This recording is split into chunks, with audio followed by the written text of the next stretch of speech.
Hello everyone, আশা করি সবাই খুব ভালো আছো, সুস্থ আছো। আজকে তোমাদের সকলের সাথে মাছের একটা রেসিপি শেয়ার করব। মাছের পাতুরি। আমি বাঙাল, আমাদের বাড়িতে ছোটোবেলা থেকেই বিভিন্ন রকম পাতুরির রেসিপি আমি দেখেছি। এটা মাছের বিভিন্ন রকম পাতুরি হোক, ছোটো মাছ, বড় মাছ কিংবা ডাল পাতুরি, যে কোনো রকম পাতুরি। যারা আমার মতো সুতো দিয়ে বাঁধার ঝঞ্ঝাট কিংবা এরকম টুথপিক দিয়ে বাঁধতে পারো না, আমার যেমন সেটা খুবই আনকমফোর্টেবল লাগে, তো আমি এভাবে চটজলদি পাতুরি করে থাকি। এটা আমার পিসির কাছ থেকেই আমার শেখা। এটা চটজলদি করার জন্য আর যারা প্রথমবার পাতুরি বানাচ্ছ তাদের জন্য একদম আদর্শ মাধ্যম। প্রথমেই কালো আর সাদা সর্ষেগুলোকে আমি গরম জলে ভিজিয়ে রেখেছি, আর কলা পাতাগুলোকে ছোটো ছোটো ভাগে কেটে আলাদা করে রেখে দিয়েছি। যেভাবে আমি বানাবো সেভাবে কলা পাতার মাঝখানের অংশগুলো, মানে যেই শিরাগুলো রয়েছে সেটা কেটে বাদ দেওয়ার কোনো দরকার নেই, সেটা রেসিপিটা দেখলেই বুঝতে পারবে। তারপর গরম জলে সর্ষে দুরকম সর্ষে ভিজিয়ে রাখার পরে আমি আলাদা করে পেঁয়াজ, টমেটো আর কাঁচা লঙ্কা ছোটো ছোটো করে কেটে আলাদা সরিয়ে রেখেছি।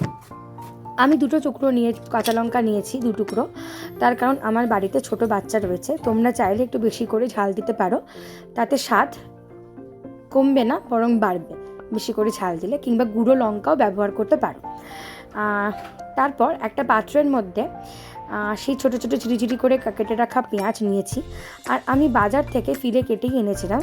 তার মধ্যে ফিলেগুলো আরও ছোটো ছোটো টুকরো আমি করে নিয়েছি আমার সুবিধার জন্য। তারপর ওপর থেকে কাঁচা সর্ষের তেল, নুন, হলুদ আর সেই সাদা কালো সর্ষেটাকে বেটে একসাথে সেই পাত্রের মধ্যে দিয়ে পেঁয়াজ, টমেটো, কাঁচা লঙ্কার সঙ্গে আলাদা করে বেশ কিছুক্ষণ যাবৎ, প্রায় 10-15 মিনিটের মতো আমি ঢাকা দিয়ে আলাদা করে সরিয়ে রেখে দেবো। এরপরে একটা বড় তাওয়া নেব। আমি দোসার বড় তাওয়া ইউজ করেছি, তোমরা চাইলে অন্য কিছু ইউজ করতে পারো, কিন্তু এভাবে যদি করতে চাও পাতুরি, একটু বড় বেশ খোলা তাওয়া বা কড়াই হলেই সুবিধা হয়, সেটা তোমরা দেখলেই বুঝতে পারবে। তেলটা গরম হয়ে যাবার পরে যে কলা পাতাগুলোকে আমি কেটে সরিয়ে রেখেছিলাম সেটার ওপরে আমি আলাদা করে আর কোনো তেল লাগাবো না। আমি এপিট ওপিট করে কলা পাতাটাকে একটু নরম করে নেওয়ার জন্য, যেহেতু আমি শিরাটা বাদ দিইনি, আমি এপিট ওপিট করে তেলের মধ্যে ভালো করে কলা পাতাগুলোকে আমি সেঁকে নেব, যাতে কলা পাতাগুলো নরম হয়ে আসে। এরপর যে মাছটাকে আমি সর্ষে, টমেটো, পেঁয়াজ, নুন, হলুদ, কাঁচা তেল দিয়ে ম্যারিনেট করে রেখেছিলাম সেটা আস্তে আস্তে আমি দিয়ে দেবো। এবার তোমরা দেখতেই পাচ্ছ পাতাটা বেশ সংকুচিত হয়ে এসছে এবং পোড়া পোড়া মতো হয়ে গেছে।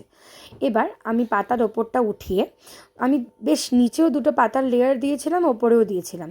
এই যে পোড়া পোড়া ভাবটা হয়ে যায়, এটা মানেই আমার মাছ অর্ধেক সেদ্ধ হয়ে গেছে। এই রেসিপিটা জেনারেলি একটু পোড়া পোড়া, যারা তোমরা পাতুরি করে থাকো বাড়িতে তারা জানোই এটা রেসিপিটা একটু পোড়া পোড়া ওরকমই হয়ে থাকে। এরপর মাছগুলো খুব সাবধানে একটু এপিট ওপিট করে নিতে হবে, যেহেতু এখানে কোনো কাঁটা থাকে না। যদি কোনো কাঁটা থাকবে না, মাছটা এমনিতেই নরম থাকে, খুব সাবধানে এপিট ওপিট করে নিতে হবে, হলেই মাছ একদম রেডি। আর করতে বেশ খুব একদম কম সময় লাগে, খুব সংক্ষেপেই মাছটা হয়ে যায়। এরপর তোমরা এটাকে গরম ভাতের সাথে পরিবেশন করতে পারো, নিজেও খাও, সকলকেই খাও। রেসিপিটা কেমন লাগলো জানিও, শেয়ার করো। আবার দেখা হবে, টাটা।